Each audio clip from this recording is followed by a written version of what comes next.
Even when you feel low, you can still go. Even when you feel slow, you can still go. Even when there's no hope, you can still go. And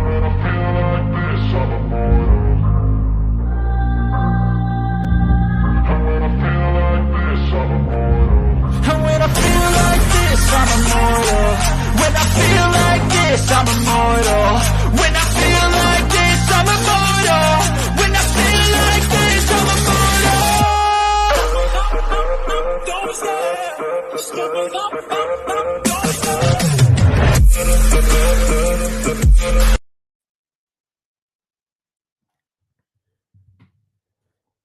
You are muted, my friend. Good evening, ladies and gentlemen, boys and girls, and everybody in between. And I have to start it off right now and say congratulations, Orange Cassidy, on winning the All-Atlantic title. There we go. There we go. Good evening, everybody, and sorry for our technical difficulties last night. I passed the fuck out. And didn't wake up until Will had already moved on. So you don't want to tell the real truth. Astros won. You got drunk. You knocked out after you drunk I about got so excited. 20 cases. You took about 20 beers and you knocked out. No, truly, the Astros won. I got so excited. Then I watched the Cleveland and the New York game, and it put me to sleep. Oh man. No, we have a whole lot to talk about. I've got a whole shit ton of stuff written down, and I've got to start watching my language because, Mr. Will, we got a big announcement. Yes, we do. As started this week, all Sports Report shows are being broadcasted on West Coast Radio every day after the show. So today, Sports Report aired. Tomorrow, this will be airing, I think, around noon my time. This time, yeah. And then you can catch the After Dark Boys on Fridays, and then on Mondays will be winter meetings. So make Sunday sure you check winter meetings. That Monday be regular show. Yep. Well, to come on, they're the day after. The day after. Gotcha. So it'll be coming on the radio, and I listened to it today on my Alexa. Like, it was pretty fucking cool. Even though I still hate the sound of my own voice. But round one fight. All right, let's get into it. I know where Will wanted to start. There's a lot of wrestling in the news, but we got to start where everybody wants to start, and that's Extreme Rules. That sorry pay-per-view thing. Honestly, since I'm not spoiling anything now, take Wyatt out of that pay-per-view, which he was only 2 minutes at the end. That pay-per-view was a hard D-. Trash. Like trash. I watched it. I know Will clipped it. Mm-hmm. I'm pulling up the card right now, but I already know first match was the best match of the night. It's the only reason I remember that it was the first match, and that was Sheamus, Ridge Holland, and God, what do they got? His stupid name, Butch, versus Imperium. Sheamus and Gunther. It doesn't matter if it is a solo match, if it is a trios match. It does not seem to matter. Those two put on a fucking banger every time. Man, this is going to be really hard to watch my language. Yeah, I'm about to say. It's going to be really but Bleacher Report, I like my F-bombs. But Bleacher Report gave that match an A-. I would agree with that. Yeah, it takes a lot to get an A+, and Meltzer's ratings hadn't come out yet, but if it's lower than a 4.5, I know you don't like Meltzer, but when it comes to match ratings, he holds the most weight. He's so self-serving. And the ratings haven't come out. I'm looking at Bleacher Report right now. Yeah, and they gave it an A-. The Brawling Brutes made their entrance for the opening bout with Imperium. Another White Rabbit teaser. As soon as the ref called for the bell, the six-man paired up and began fighting. Sheamus went after Gunther. Butch focused on Giovanni Vinci. And Ridge Holland, Ludwig Kaiser. This was a great match. Like, the gimmicks in it, everything about it was a great match.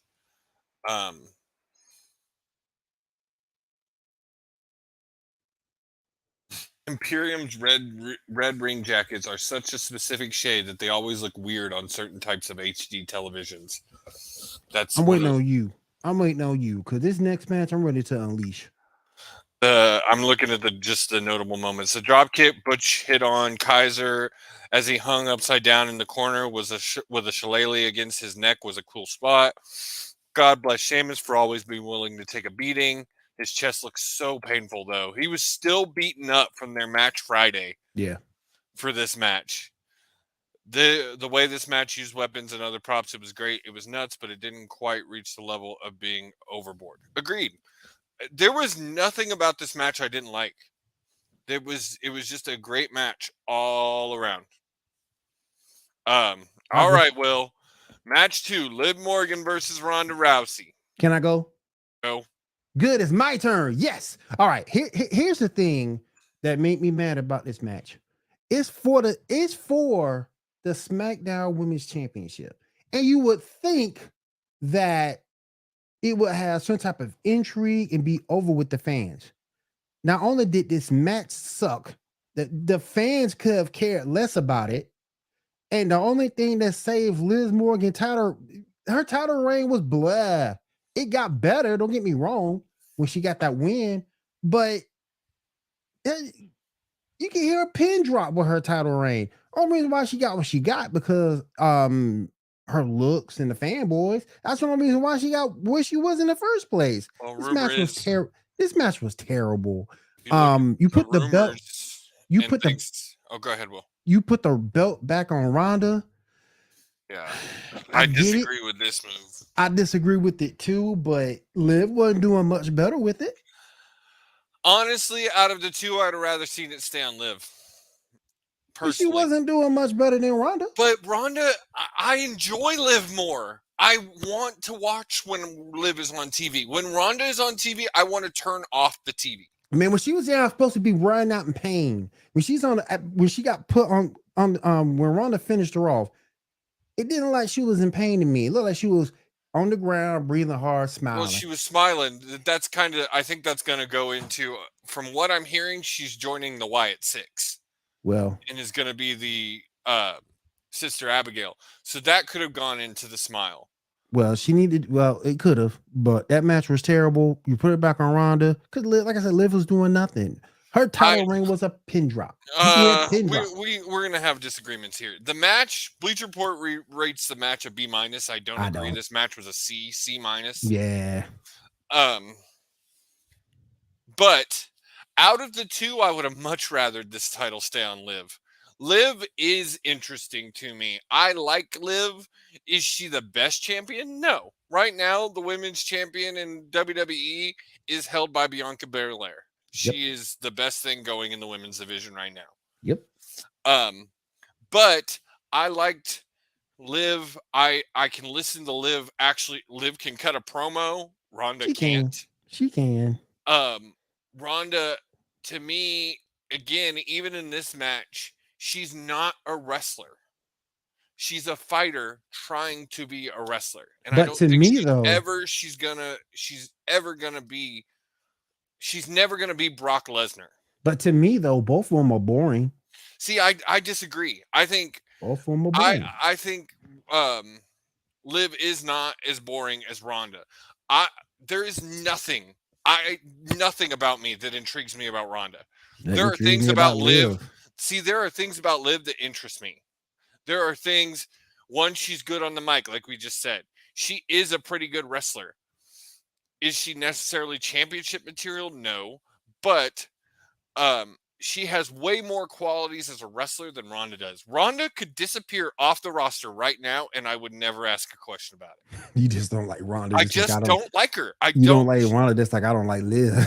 I just don't like her. Well, and see, I guess more because I feel like you feel like let me sum it up. Let me see if I can get this right. You like Liv because she's more of an underdog than anything else. She personifies an underdog type of character. And I'm always going to love the underdog. And I get that. I understand that. But when the underdog is boring, you got to make a I don't change. feel like she's boring. I feel like she had some boring, dude. interesting bits, and I there are way more boring people on the WWE women's roster than Liv Morgan. Right now, Asuka would be more boring to me than Liv Morgan. Don't like her, man. She just. All right, next match. Me and Will are not going to agree. Drew McIntyre versus Karrion Kross. I would give this match. This was the number 2 best match of the night. It wasn't anything spectacular, but I mean, these two dudes went at it. I will give them credit on this match. Karrion needed more than Drew. Yes. I will give them that. And you gave it to Karrion, which is good booking. I'll give them that. I still think Karrion's going to end up as the White Rabbit. I think so too. The Wyatt 6. It makes the most sense. Makes the most sense. Yeah. Again, this was a good match. It wasn't anything spectacular. Still good. Kross and Drew met for a strap match, but Kross did not want to allow the strap to be tied to her wrist. He attacks the Scottish Warrior before the bell, and they fought for 7 minutes while the ref looked on from the ring, helpless to stop them. The bout was quite the fight, but it felt like something was keeping it from reaching the level they were likely hoping for. It was good, not great. This is exactly how, yeah. Mm-hmm. What can be said is both men put forward the best effort. Scarlett pepper sprayed McIntyre, which allowed Kross to nail him from behind and get the pin. This is exactly. It was a good match. I felt like something kept them from getting to that next level with it. This was the first time since his return that you could see how busy Kross's hair has gotten since he stopped shaving his head. Having them fight for so long before the belt felt unnecessary. I agree with this. I was thinking that during the match. It was surprising how long they took some of the welts to start showing up. They weren't holding back with these shots. Again, C+. I agree with everything on this match. It just wasn't.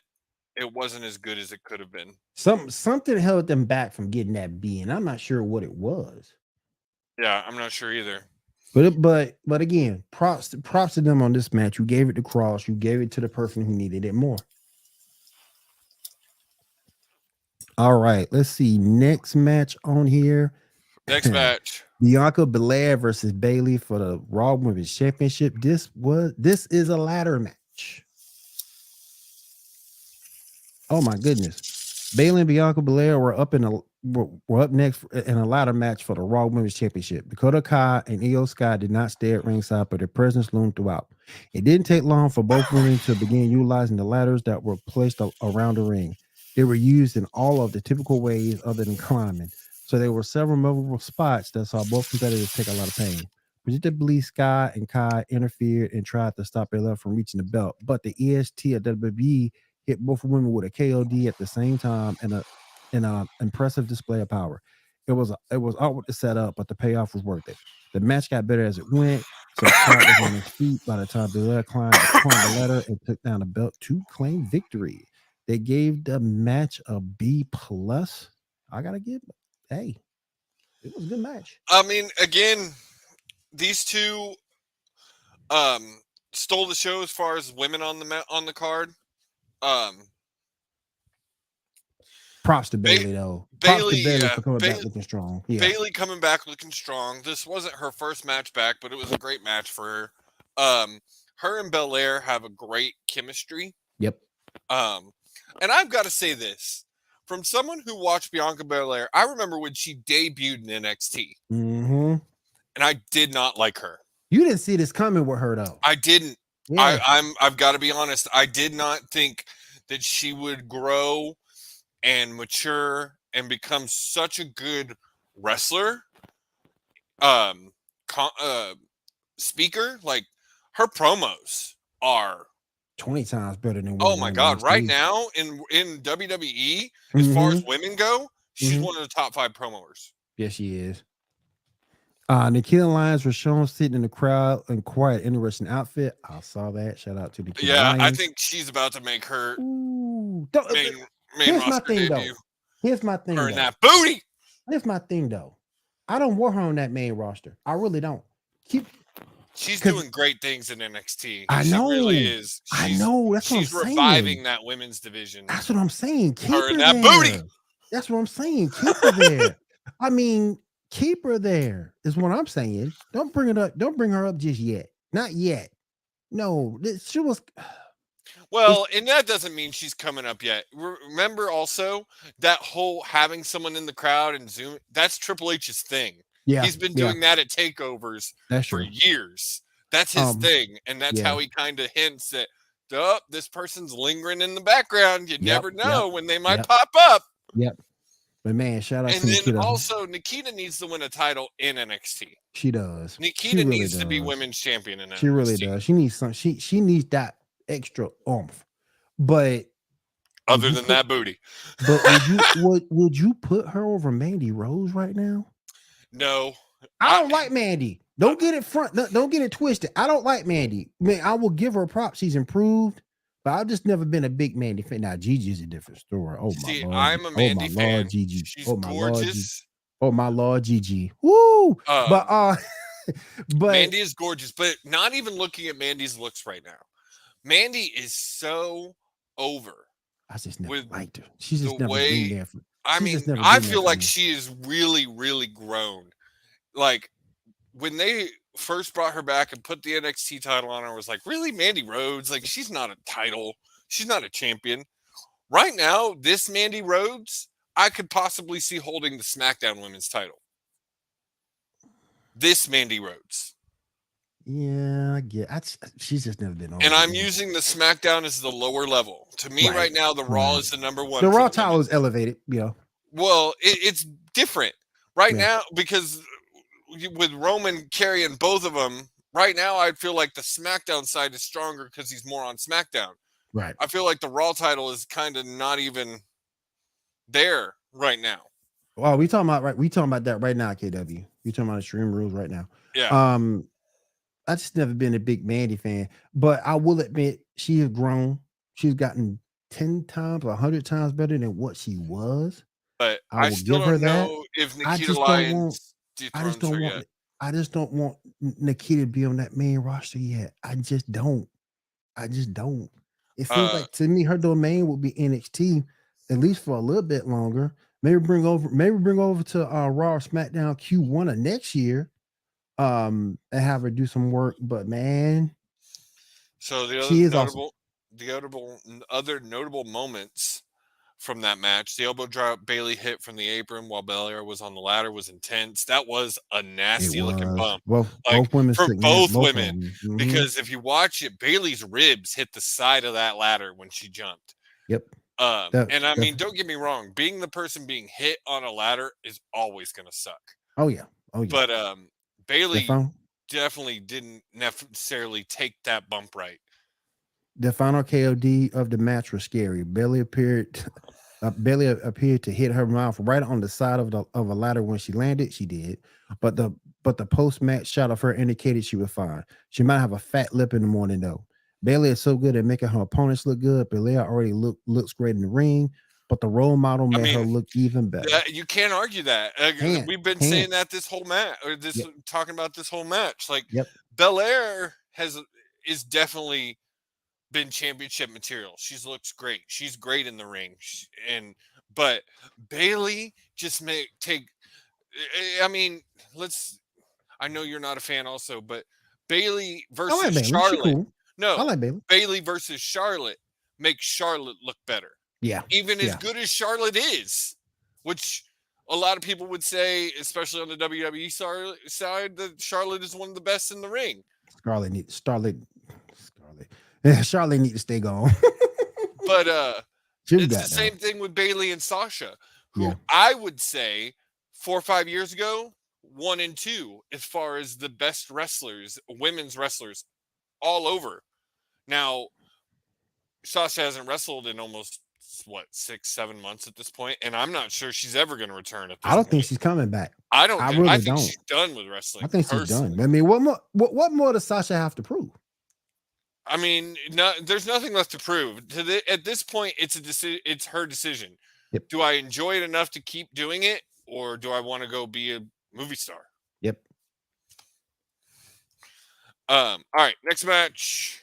Finn Balor versus Edge in an I Quit match. Worst motherfucking match of the night. Sorry for my language. I'm trying.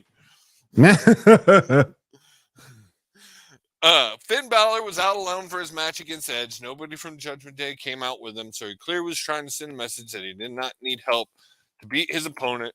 While Edge was certainly aggressive, the first several minutes mostly belonged to the Irishman. As time went on, the Rated R Superstar's slight advantage and experience began to work in his favor.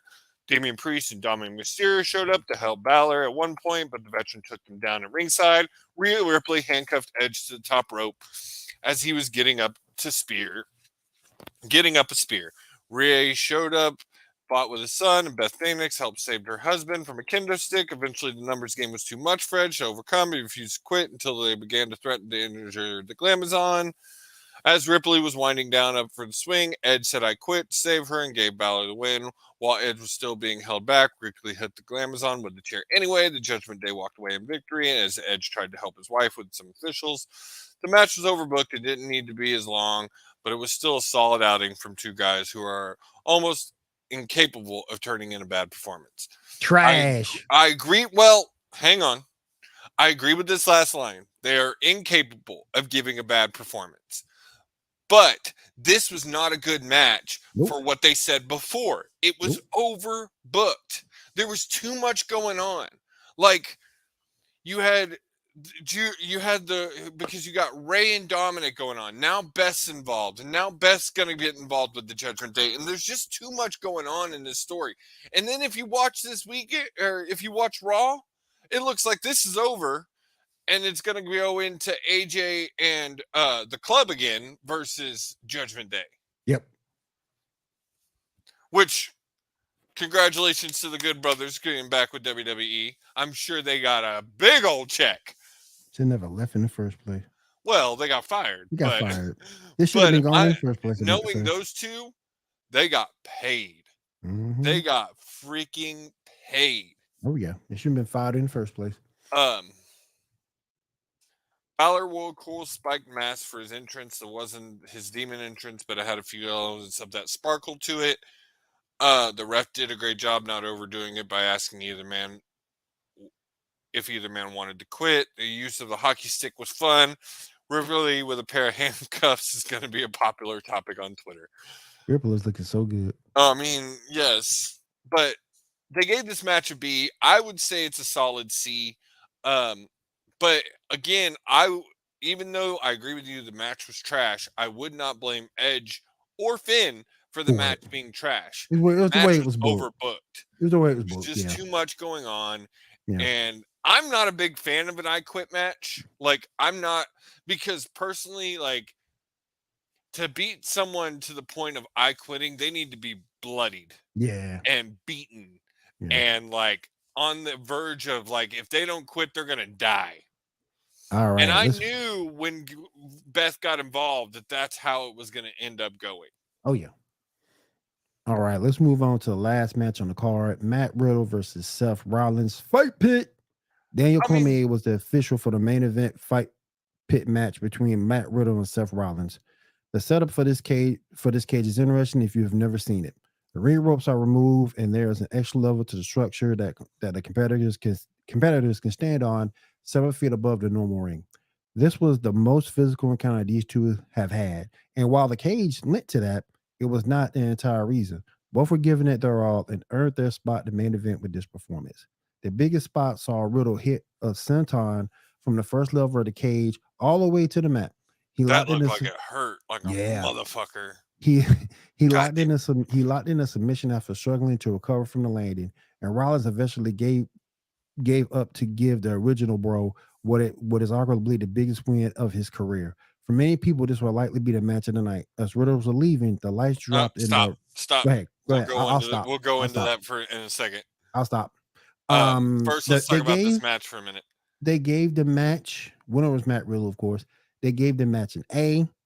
Rollins had an awesome rain jacket with some graphics of a dragon on the front. The way Riddle screamed after the Visionary hit him with a frog splash was blood curdling. Yeah.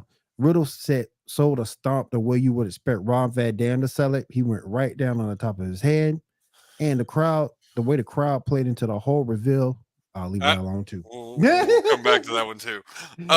Okay, this third comment, I'm surprised they didn't mention more.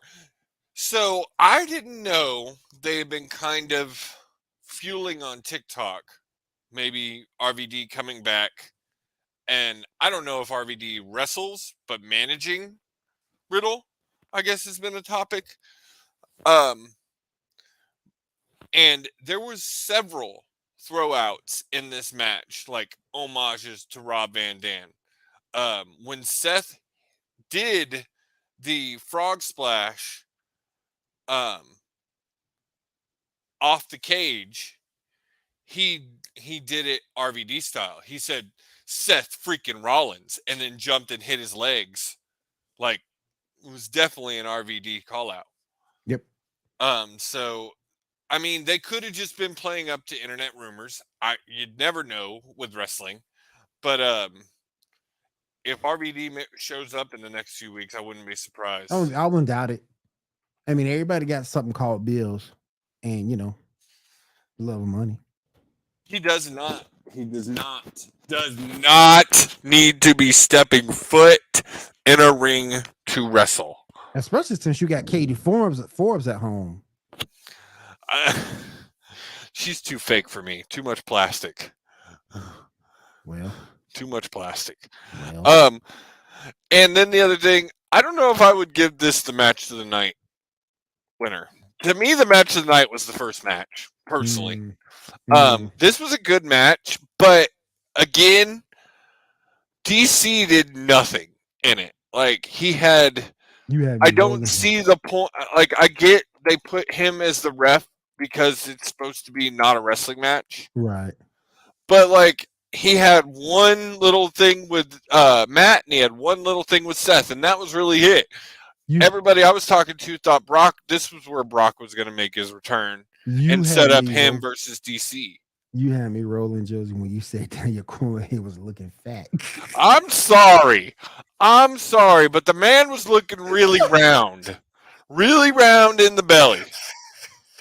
And I wasn't the only one that said it, because I've seen several comments about how he looking a little chunky. Oh my God. You went back and watched it. Tell me the man didn't look chunky. He did look chunky. He done ate his kids. He done ate too many of his cookies. I'm sorry. I love you, Will. But Daniel Cormier looking less built like a fighter and more built like Will Morgan.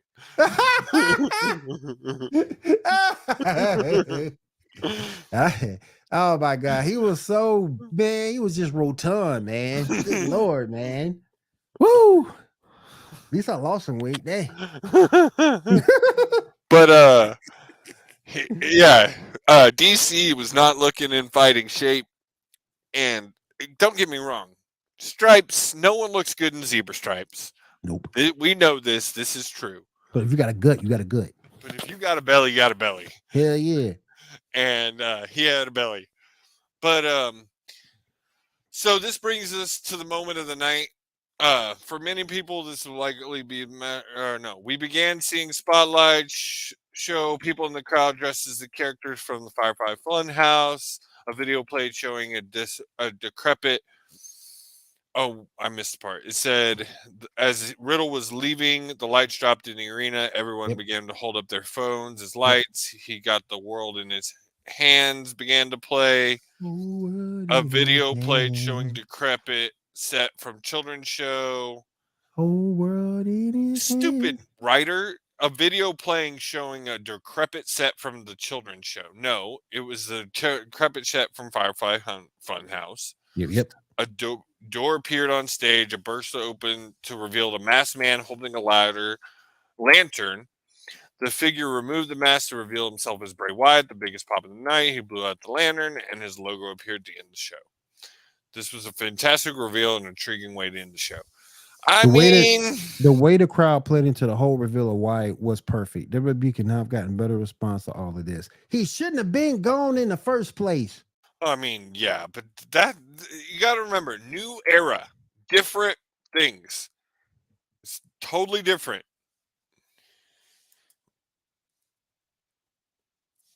But Personally, that saved that pay-per-view. Mine was in first. yeah, that was the best part of that pay-per-view. Yep. Without that, I give, like I said, I give that a D. With it, I'll give it a B minus. Yeah, yeah.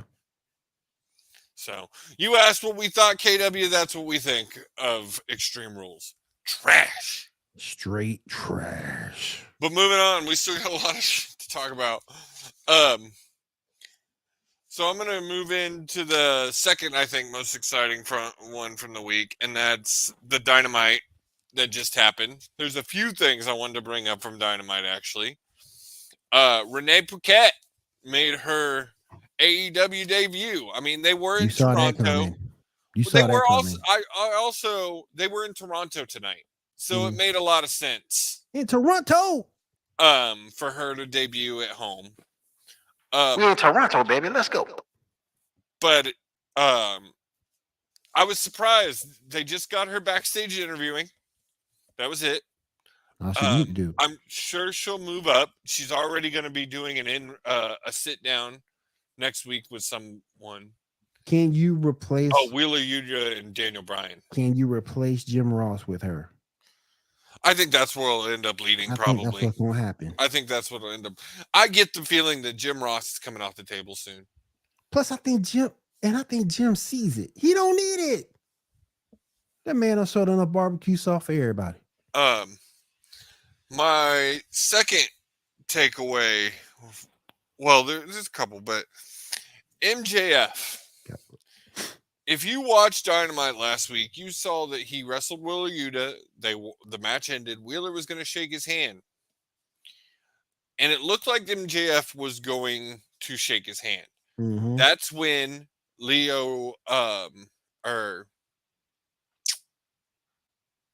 Moriarty came in and jumped Yuta from behind. And MJF got mad and said, I didn't tell you to do that. And then tonight, when Stokely came out and tried to buddy with MJF, he told him, look, no, I was not okay. This is your second strike. You do one more, I'm firing your ass in your Oompa Loompa shirt. And he talked about how he actually came up and said about how being MJF is exhausting. I look in the mirror every day and I have to be the heel because that's just who I am. And I've broken my hand from punching the mirror several times. And it got me feeling like they might be testing the waters to see what a MJF face turn would look like. We all know there's no way MJF can fully face turn. Like, if anything, he could play the anti-hero of wrestling, which isn't done very often. And it takes a certain person to do it. I think Seth Rollins kind of toes that line sometimes. He does it really well. But you're getting to MJF is just so freaking over. He is so over that when he wins that title, no matter what, people are not going to be upset. There's no way, because he is just so over. And at this point, I think you kind of have to lean into it a little bit. And I think that's what they're doing. Now, mind you, again, I don't see a full MJF face turn. I just don't see how that works. He's never going to be the full-on good guy, ever. Better as heel. I mean, he's the greatest heel in a generation. You leave him where he is. He says it all the time. Generational talent. Yep. You need to just like I hate the Seth freaking Rollins character. I hate it. But I'm loving MJF and what he's doing. Leave him where he is. That's his bread and butter. But not what I'm saying though. I don't think you can leave him where he is because he's too over with the crowd. You think you have to take him out the heel spot? Or? Yes, I think you have to take. I'm. You think he'll be a good face though? I don't. That's what I'm saying. Anti-hero. He's never gonna be a full face. Right, right. He's never gonna be able to pull that off. Right. You'd have to have him as where he's the guy who take Eddie Guerrero. Okay. He'd I can have do I to can be live with like that. an Eddie character. I can live with that. Where he's always going to take the shortcut, always going to cheat, always going to do those things. But he's just so over with the crowd. Like I was saying, I don't think that the crowd's upset when he wins the title. I don't think there's any way you can make them be upset when he wins the title. Right. Right. And I just, so I don't know where they're going, and we'll have to see where they're going. They kind of laid the groundwork tonight that Hangman beats Mox, and then MJF cashes in immediately. Would you buy Hangman beating him though? If it were just for MJF to get to where he needs take to it, be. like I'm not. No, I'm saying MJF could cash in that chip at the end of their match next week, and cash it in and become champion. And I would see them letting Hangman take that loss over Mox taking that loss. Again, I don't know. We'll see. My next thing, the Pinnacle returns, man. 10. Sean Spears made his return to AEW tonight. Good to see him back. Oh, I'm a mark for him. I love. Wasn't he out due to injury? No, he's been gone since the Wardlow angle ended, since MJF left.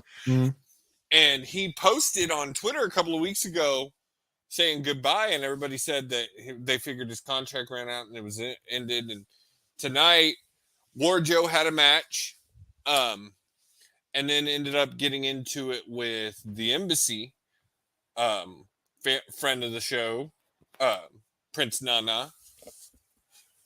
Friend of the show. Prince Nana, Cage, and that tag team that is freaking good. Really good. Gates of Agony. And then FTR came out. Well, and they were saying, well, we want a match, but we got a guy, and he's the perfect 10 of wrestling. And at that moment, I was like, you marked yes! out. You marked out. Oh, dude. I loved Ty Dillinger. Out, Josie. I loved Ty Dillinger. I enjoyed the hell out of him. I like Sean Spears. I think he is a really good talent. I think he could hold the TNT title. Is he necessarily world championship material? No. But I think Sean Spears could hold the TNT title easily. I'm anxious to see the Pinnacle without MJF. Yeah. And they're all those guys, the guys that brought him in right now are faces, and he came out of the face tunnel. So you're going to get a face Pinnacle. And I think they're going to add Samoa Joe to it. Wow. We definitely got to do something. I mean, this weekend FTR made a comment about that they're not being booked on Dynamite, and that they want to go for the Dynamite titles. I think this is the way to do it. You bring in the Pinnacle, you get them in Wardlow already has the TNT title, and there's angles between Wardlow and Spears there's so many angles there because of what was happening before he left. Right. And so I'm excited for that. And then the last note I got on Rampage. Nyla Rose is, I'll talk about that in the Rampage preview. Last note I have on Dynamite is Orange Cassidy wins the Atlantic title. Yep. His first championship in AEW. Yep. First championship. So that means all of your pillars have held a title except MJF. Yep. His time's coming. He's going to be the first pillar to hold the world title. He's going to be the first pillar to hold the world title. All right. Next one. Bound for Glory. Impact's biggest pay-per-view of the year. And honestly, from the thing, I didn't get to watch it, but the clips and everything I've went back and seen, it didn't disappoint. I'm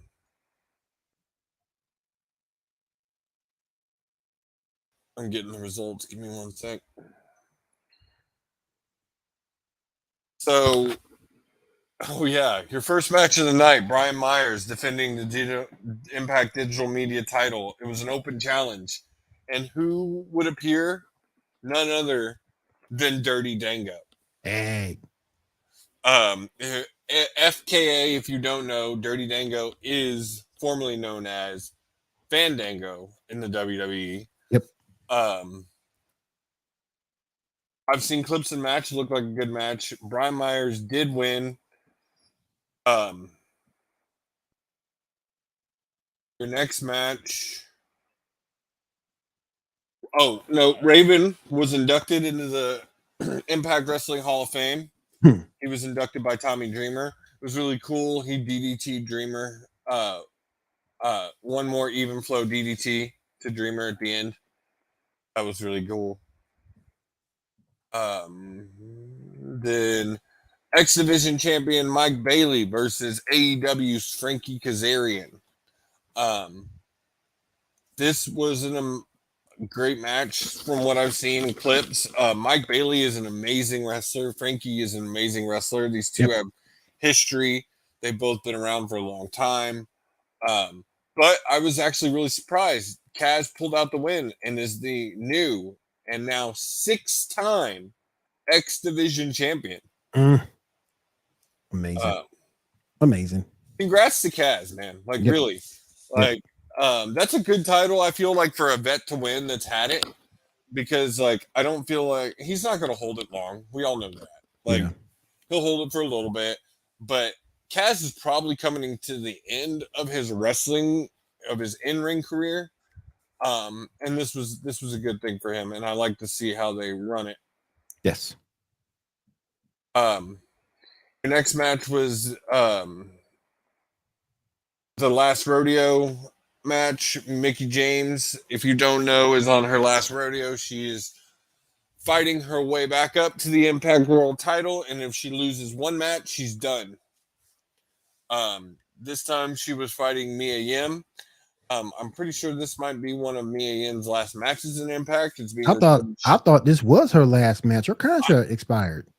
I know she only had a short contract with them, like it wasn't long. Did the contract expire? I thought it did. And I'm hearing that that WWE is reaching out to her to re-sign. I don't get that, but okay. I'm disappointed. I've been disappointed with her as of late. She started out like a house of fire in ACW.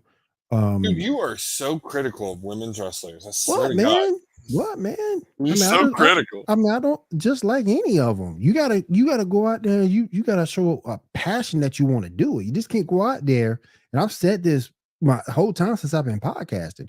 You just can't go out there, flippy, or do the moves. You got to be willing to hit somebody. You can't fight like a girl. You got to fight strong style with passion and mean it.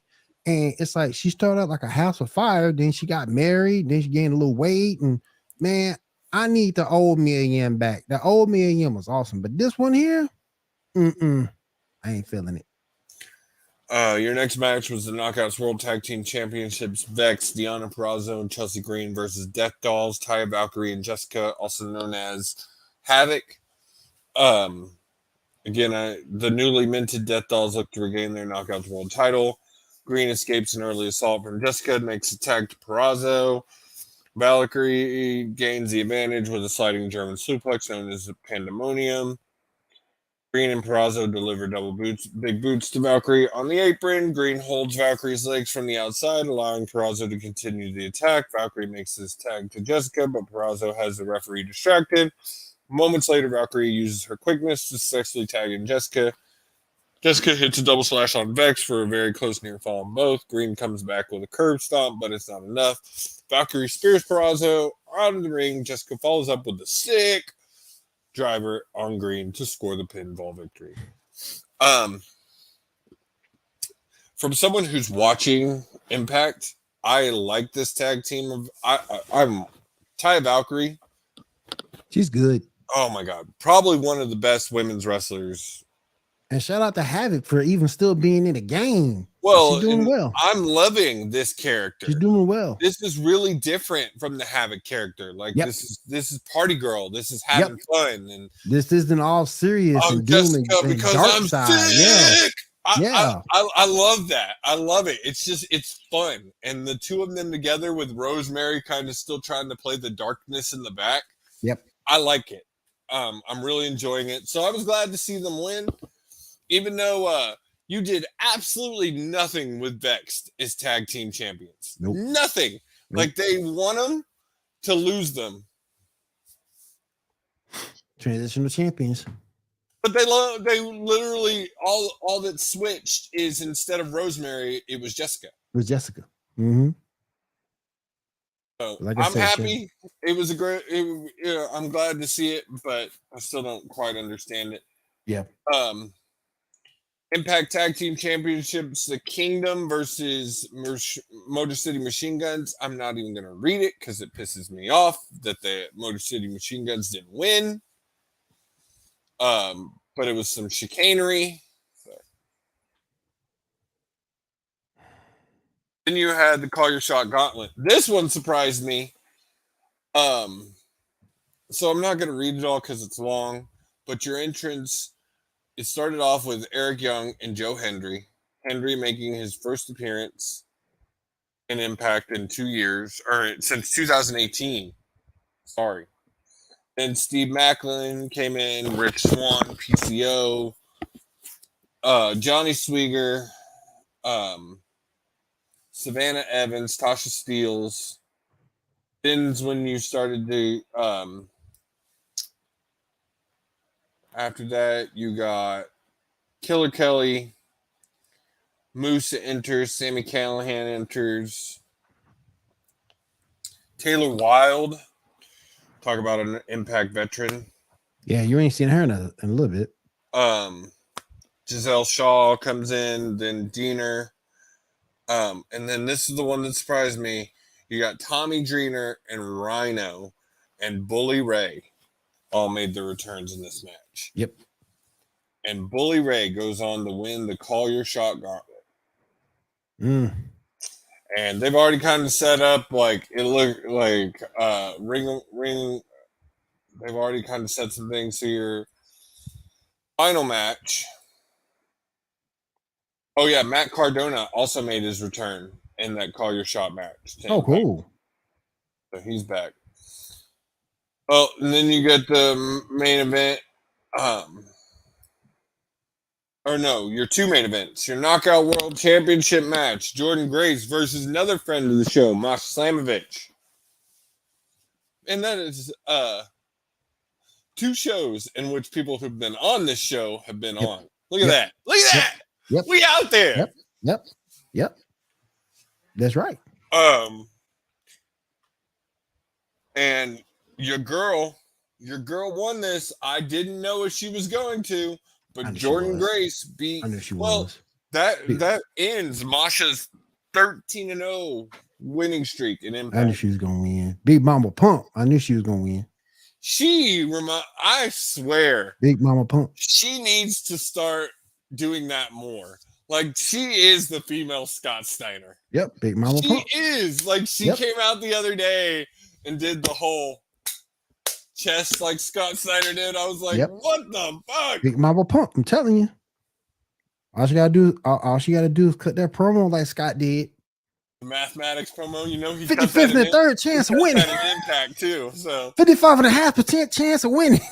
You have a 33.5 chance of beating me. If you don't know the promo we're talking about right now, go look up Scott Steiner math. That promo was funny. You got a 66 and a third chance of winning, but me, you take away the 33% chance of winning. It is one of the greatest uncoherent things in the world. Big Mama Pump, it's hook. Holla if you hear me.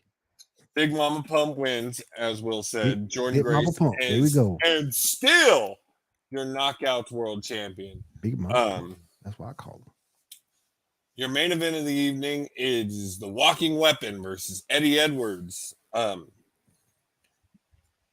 We talk a lot about on this show how we've been watching wrestling for a long time, and a lot of times we kind of know which way a match is going to go. Mm-hmm. I had no idea in this match, honestly. With the way that they've been pushing Honor No More in Impact, and everything, I could see Eddie beating Josh Alexander. Mm. He did not. Josh Alexander retained. And then you got a standout between him and Bully in the ring at one point. So that might be a cool match. Alexander's wrestling his tail off, though. He is putting on some serious matches. Yeah, he is. And defending constantly. Like, of the two, when the North ended and Ethan left, if you'd have told me that of the two, Josh Alexander would be the more successful, I would have I'd have told you. laughed in your face. I'm about to say. I would have laughed in your face. I didn't see that coming. I didn't either. Ethan's got all the charisma, and I think AEW is finally using him well. Mm-hmm.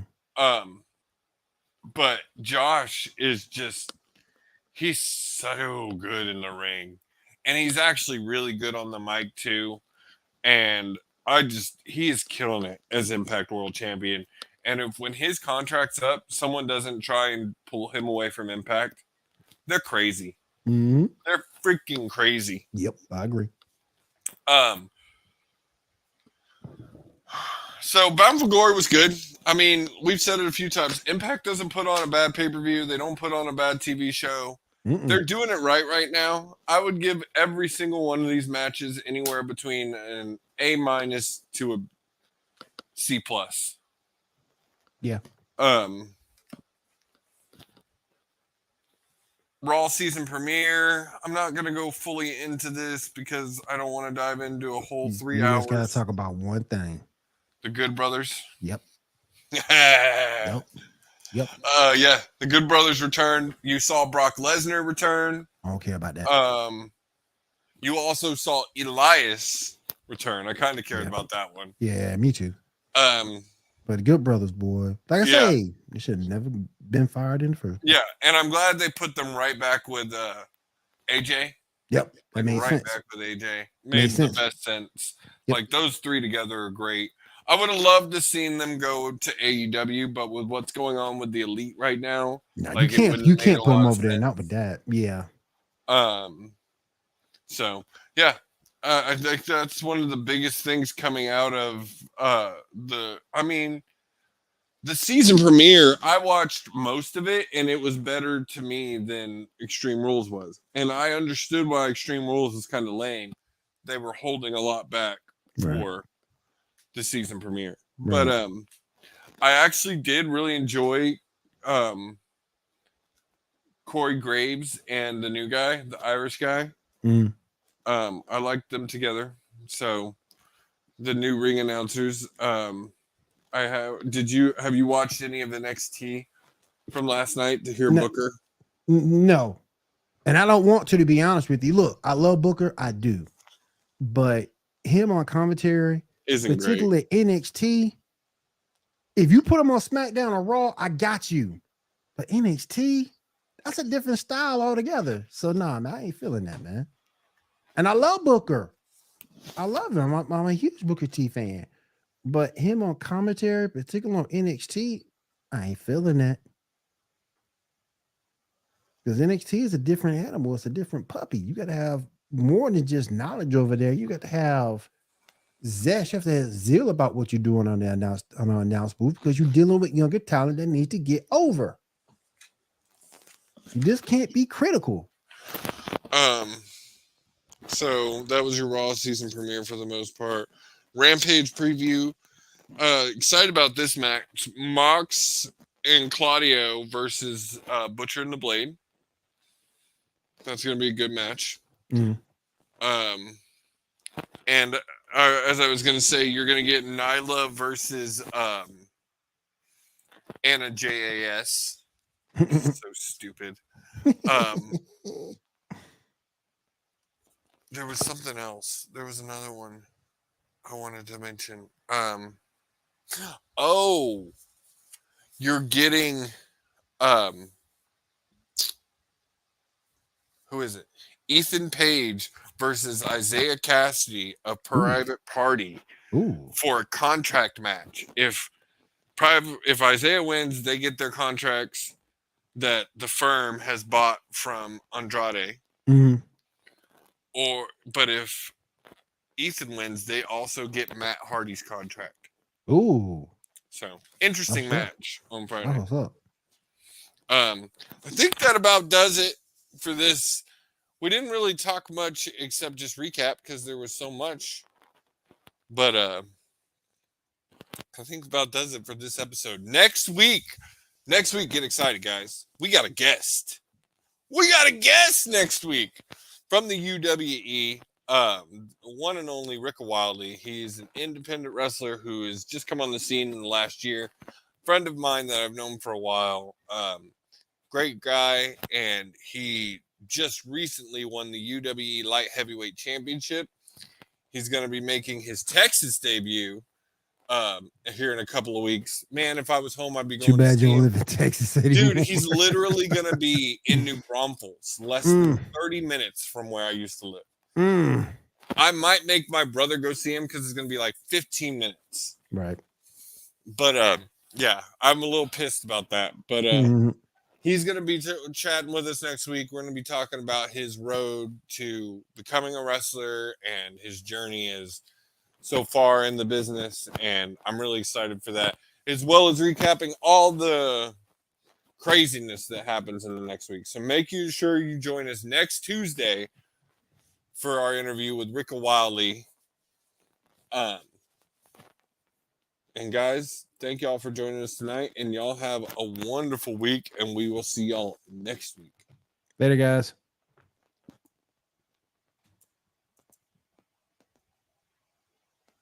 I never answer to no, man, I still go.